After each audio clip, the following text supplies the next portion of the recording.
흑염전 결계 비망록 제5화 8경기를 마친 태영의 전신은 마치 달구어진 철덩이처럼 뜨거운 열기를 내뿜고 있었다. 헝겊 사이로 배어나온 피와 석회가루가 뒤섞여 딱딱하게 굳어버린 주먹을 쥐며 그는 노를 뒤로하고 마을로 향했다. 집으로 돌아온 태영의 방 안에는 정막만이 감돌았다. 어머니가 정성껏 다려놓은 약초탕을 상처에 붙자 찢긴 살점 위로 날카로운 통증이 번졌으나 대염은 등줄기를 타고 흐르는 식은땀을 닦아내며 오늘 마주했던 8명의 무인들을 복귀했다. 그들의 검노와 보법, 무너지는 찰나의 눈빛들까지. 대영은 어둠 속에서 주먹을 쥐고 펴며 내면에서 요동치는 진홍색 기운을 갈무리했다. 그것은 이제 갈증을 넘어 폭발을 기다리는 화산과도 같았다. 이제 남은 경기는 단순한 대련이 아닌 거대한 운명의 지루가 합류하는 절정의 순간이자 대영을 시험하기 위한 청기의 안비였다. 대영은 혈맥 내부에 흩어진 내공을 한 점으로 응축하며 근육의 미세한 경련을 억누르고 자신의 본질을 다시금 일깨웠다. 여기서 무너질 순 없다. 새로운 질서의 시작이다. 결전의 날 아침, 대영은 새로 갈아 끼운 깨끗한 헝겊으로 손발을 단단히 여몄다.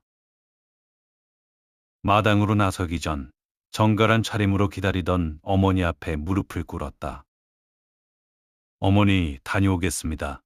오늘 저녁에는 반드시 군관의 첩첩을 품에 안고 돌아와 대영의 이름을 세상에 알리겠습니다.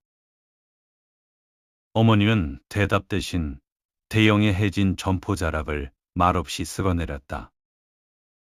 그녀의 손길에 담긴 비장함과 깊은 신뢰를 읽은 대영은 단 한 번의 뒤돌아봄 없이 연무장으로 향했다. 연무장에 도착한 대영을 맞이한 것은 어제와는 비교도 안 될 만큼 삼엄한 경계의 공기였다. 제한대련장 사방에 걸린 군부의 거대한 깃발들이 사나운 골바람에 파닥거리며 위용을 과시했다. 관중석은 준결승 진출자 사인의 이름을 연호하는 함성으로 들끓었으나 대영이 입장하자 일순간 살얼음 같은 정적이 감돌았다. 이제 그는 비웃음의 대상이 아닌 모두가 경계해야 할 성역의 침입자였다. 심판이 대련장 한복판으로 나서며 준결승 대진표를 펼쳐들었다.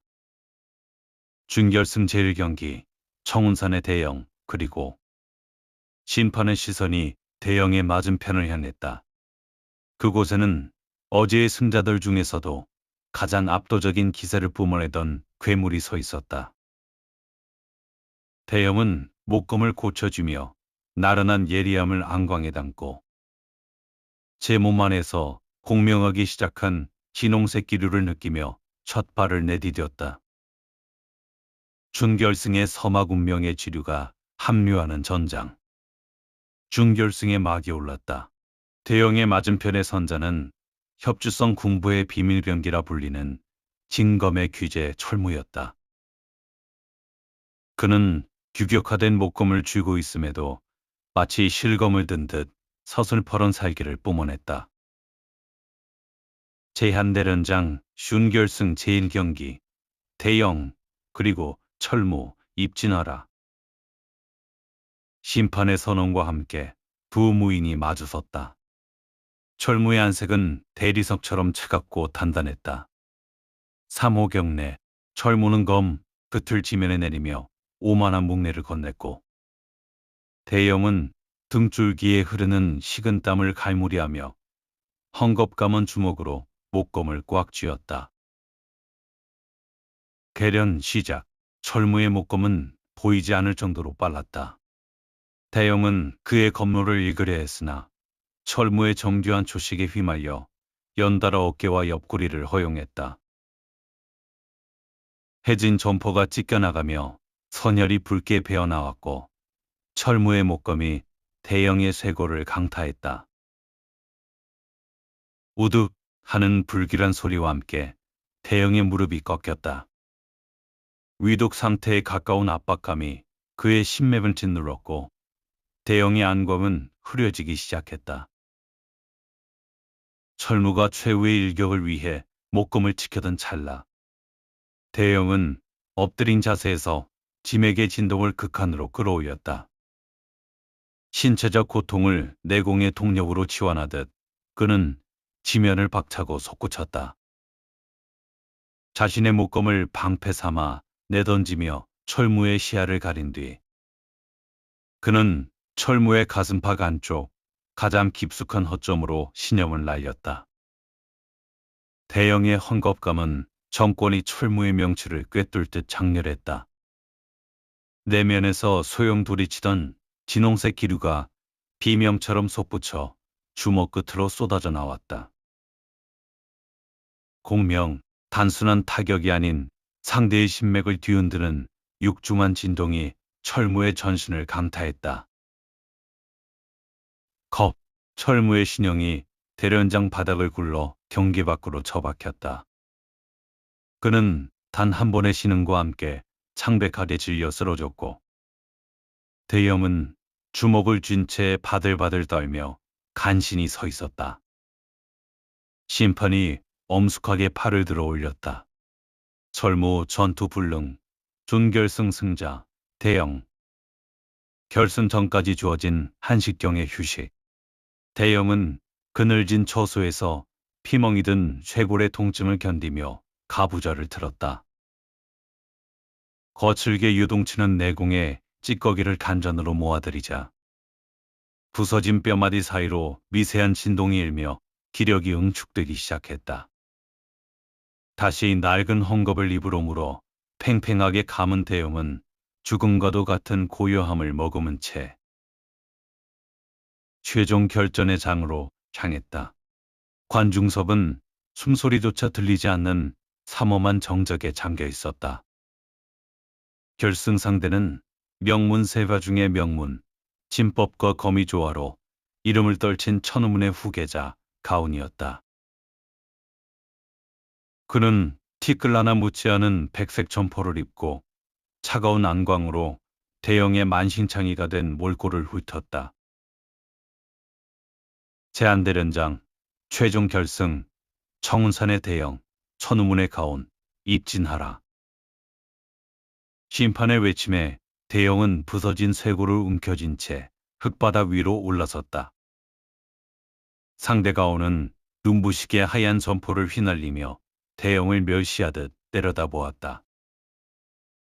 상호 경례, 두 사람의 인사가 끝나고 연무장에는 숨막히는 삼엄한 침묵이 감돌았다. 가온이 먼저 움직였다. 그의 목검은 마치 살아있는 뱀처럼 기괴한 궤적을 그리며 대영의 안면을 노렸다. 대영은 목검을 세워 막아냈으나 가온은 그 반동을 이용해 대영의 어깨를 스치듯 타격했다. 대영이 거리를 좁히며 정권을 내지르려 했으나 가온은 유연한 보법으로 측면을 파고들었다. 목검 끝이 대영의 옆구리를 강타했고 대영은 폐부를 찌르는 통증에 안색이 창백해졌다. 가온은 만신창이가 된 대영의 다리를 집요하게 노렸다. 하단을 훑는 목검의 회전에 대영은 중심을 잃고 흙바닥에 무릎을 꿇었다. 석회 가루가 상처 속으로 파고들며 지독한 고통을 안겼다. 대영은 바닥을 짚으며 일어나려 했으나 가온의 발길질이 가슴팍을 강타했다. 대영은 뒤로 대여섯 장을 밀려나며 거칠게 식은 땀을 흘렸다. 관중석에서는 탄식이 흘러나왔다.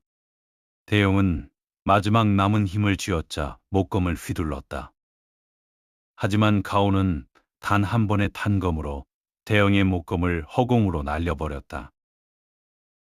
무기를 놓친 대영의 눈에 위독한 절망이 스쳤다. 가온은 자비가 없었다. 무방비가 된 대영의 등줄기와 어깨를 목검으로 연달아 난타했다. 퍽퍽 하는 소리가 연무장에 울려 퍼졌고 대영의 입가에서는 짙은 선혈이 배어나왔다. 가온은 대영의 머리채를 잡아 올리며 속삭였다. 내 놈이 여기까지 올라온 것만으로도 영광인 줄 알아라. 가온은 목검자루로 대영의 복부를 사정없이 찔러 넣었다. 대영의 의식이 점차 흐려졌다. 눈앞에 핏빛한 데가 띈 듯 가물거렸고 심장 소리조차 멀게 느껴졌다. 하지만 그 순간 가슴 깊은 곳에서 정체 모를 미세한 진동이 시작되었다. 가온이 종교를 위해 목검을 높이 치켜든 찰나였다. 대영의 단전에서 잠자던 진홍색 전기가 폭발하듯 솟구쳤다. 대영의 안광이 푸른색에서 진홍색으로 변하며 주변의 지맥이 요딩치기 시작했다. 대영은 본능저조 오른 주먹을 내질렀다. 권법의 형상은 있었으나 그 끝에서 뿜어져 나온 것은 형상화된 진홍색 기운이었다. 거대한 파동이 가온의 가슴을 직격했다. 가온은 비명도 지르지 못한 채 10여 잠을 날아가 석벽에 처박혔다. 가온은 점포가 갈갈이 찢긴 채 거품을 물며 혼절했다. 연무장은 충격적인 침묵에 빠졌다. 심판진들은 당황한 기색으로 단상 위 지배자들과 다급히 전령을 주고받았다. 한식경 같은 긴 시간이 흐른 뒤 심판이 대영의 곁이 아닌 대련장 중앙으로 엄숙하게 걸어 나왔다. 결승 승부 결과를 발표한다. 대영은 정해진 권법과 검법의 범주를 넘어 금기시된 정기를 외부로 방출하여 상대를 제압했다. 이는 개회의 엄격한 규칙 위반이다. 대영의 몸에서 진홍색 기운이 서서히 꺼져갔다. 심판의 비정한 목소리가 쐐기를 박았다. 심판지는 대영을 반칙패로 선언한다. 최종 우승자는 천우문의 가온이다. 대영은 텅 빈 눈으로 자신의 헝겊 감은 손을 내려다보았다. 억울함과 허탈함이 등줄기의 통증보다 더 아프게 파고들었다. 대련장을 뒤덮은 비정한 선호는 고막을 찢는 예리한 검기와 같았다. 대영의 시야가 일렁왔다. 흙먼지 묻은 안색은 순식간에 창백하게 지었고 입술은 격렬하듯 파르르 떨렸다. 가온에게 짓눌린 복부의 통증보다 가슴 한복판이 통째로 도려나간 듯한 공허함이 더 시리게 파고들었다. 대영의 두 손이 힘없이 늘어졌다. 평생을 산속에서 구르며 벼려온 정권은 이제 갈 곳을 잃고 방향조차 잃었다. 등줄기를 타고 흐르는 것은 땀방울이 아니라 모든 기대를 송두리째 앗아간 비참한 식은땀이었다. 명문가 자제들의 비웃음 섞인 웅성거림이 파도처럼 밀려왔다. 대련장을 가득 메웠던 열기는 순식간에 식어버렸고 오직 대영이 서 있는 자리 주위로만 서슬퍼런 살기보다 차가운 멸시의 기류가 맴돌았다. 면문가들의 비웃음 소리를 뒤로 한 채 대영은 비틀거리며 연무장을 빠져나왔다. 가문에 효도하려던 꿈은 산산조각 났지만 그는 느꼈다. 자신의 몸 안에서 이제 막 눈을 뜬 그 진홍색 힘이 자신을 더 이상 평범한 무인의 삶으로 돌려보내지 않을 것임을.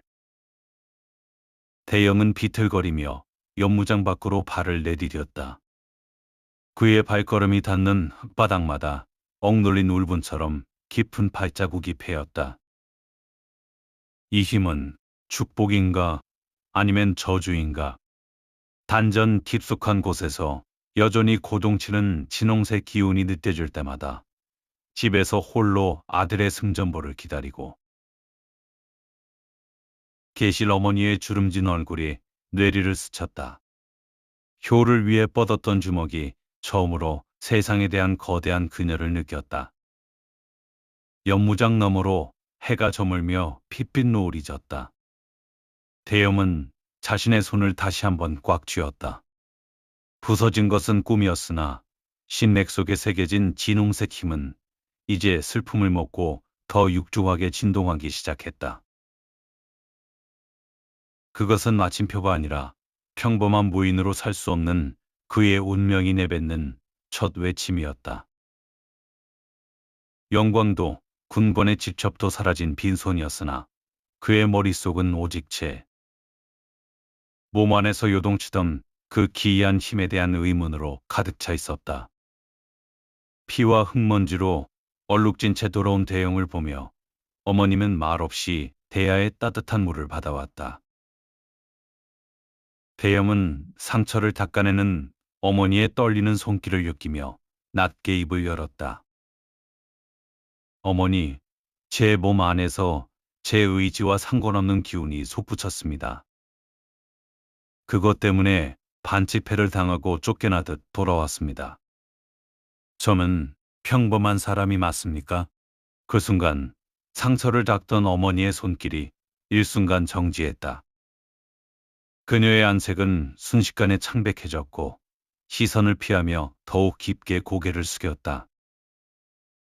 그저 내가 산속에서 너무 무리하게 수련하여 몸속의 기혈이 뒤틀린 것이겠지. 다른 생각 말고 어서 몸이나 추스르거라. 어머니는 애써 담담한 척 약초를 갈았지만 대영의 나른한 예리함은 그녀의 손끝이 미세하게 떨리고 있음을 놓치지 않았다. 무언가 거대한 진실을 봉인하려는 듯한 어머니의 기색은 대영의 의구심을 더욱 짙게 만들었다. 다음 날 마을 어귀를 나선 대영을 맞이한 것은 이웃들의 따뜻한 인사가 아닌 차가운 경계령과 같은 시선이었다. 괴이한 힘을 쓰는 놈, 마공을 익혔다는 소문이 사실인가 보군. 수군거림이 대기를 타고 흘러와 대영의 신맥을 서서히 조여들었다. 흑염전 결계 비망록 제6화로 이어집니다.